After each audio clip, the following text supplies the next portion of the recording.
Er wordt al heel lang over gesproken, maar toch zijn ze er nog. Wat is het met die Skalians?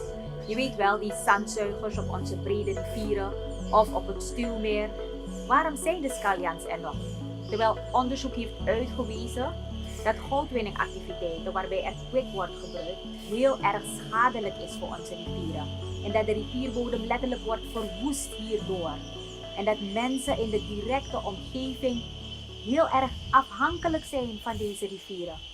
In deze aflevering gaat WWF dieper in op de problemen met de Skalians en hoe we die zouden kunnen oplossen. Want dit is nog steeds ons Suriname.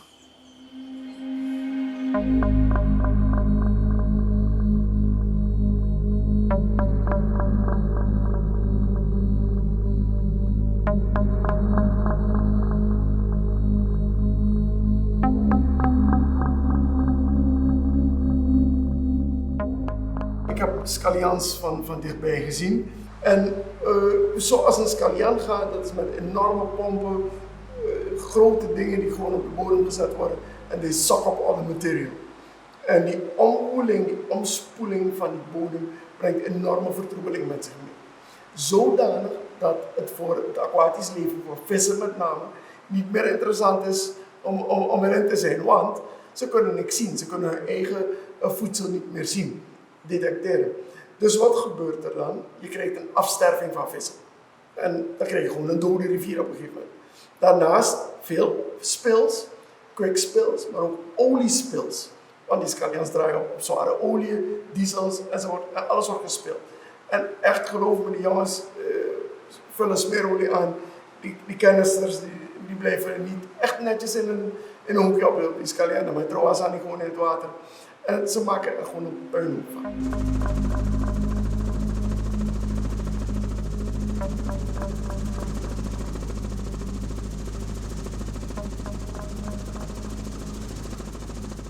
Skalian na go de Rivierencampagne. Nou, goudbedreiging kataki. Maar dat na tap liba de Rivierencampagne.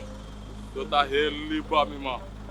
If you go tap see dat ook als je zei dat zij staat dat we aan midden tegen dat dat zie ik motor konja. Aito. Boy no dat is een boer hier. Want no misref tem go tap see misref mino maar kies Watra drinken moro. Je begrijpt toch? Bijna na dat Watra dat is mij drinken. Want ino maar ik Watra af totaal kans. Aito de bigi batra Watra sa de mij bottle ser jane ser tape. En if you motor dat sif ko bij de batra Watra dat. Ja bif bij een heel container chago één keer. Die kan gebruiken winstri of FOMO. Ino maar kon telkens ko bij een batra lek van je ko die kan weer krijgen. Die een batra. Behalve dat het water kwik bevat, je zou eigenlijk oppervlaktewater moeten drinken, want de kwik gaat op een gegeven moment in de bodem en dat eten de visjes, de kleine visjes.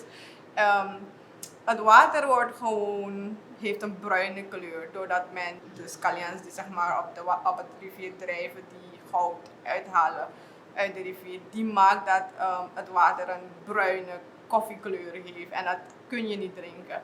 En wat je merkt is dat wanneer de mensen gaan baden, want men gebruikt het ook om te baden, is dat men dan last heeft van jeuk, een soort van eczeem, huiduitslag heeft. En ja, dat komt ook door allerlei troep.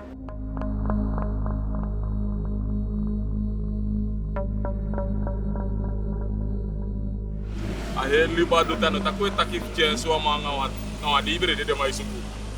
Maar nom de laski if you wa onyang anom de laski tin do susma. Aito. En na dat is sanu no de. If de mape man orep chimoro restok. If de mape op 15 Skalian, de ma hoor 3. Abe kapsaite ala 15 no karoko. Wanneer we praten over Skalians, dat zijn ondernemingen. En die zijn ook onderhevig aan wat er in de Milieuramwet staat. En die zullen ook worden vervolgd als blijkt, als dus de Milieuautoriteit operationeel is en als blijkt dat die doen aan vervuiling. Het beleid is nu om het af te schalen en af te bouwen uiteindelijk. Als dat verdwenen is het en de mensen willen opnieuw ondernemen, zullen ze onderhevig zijn aan een milieueffectenanalyse. En ik denk niet dat als zij schade toebrengen aan het milieu, dat er een vergunning uitgegeven kan worden. Kijk, de mensen hebben vergunningen gehad om hun Skalians te kunnen opereren.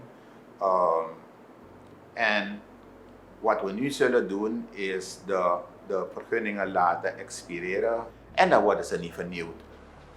Het is de taak van de overheid om dit gebeuren met die Skalians serieus aan te pakken. Genoeg is genoeg. We hebben genoeg vernietigd, we hebben genoeg toegelaten. De wereld is in gevaar en iedereen moet zijn bijdrage leveren. Zo simpel is dat.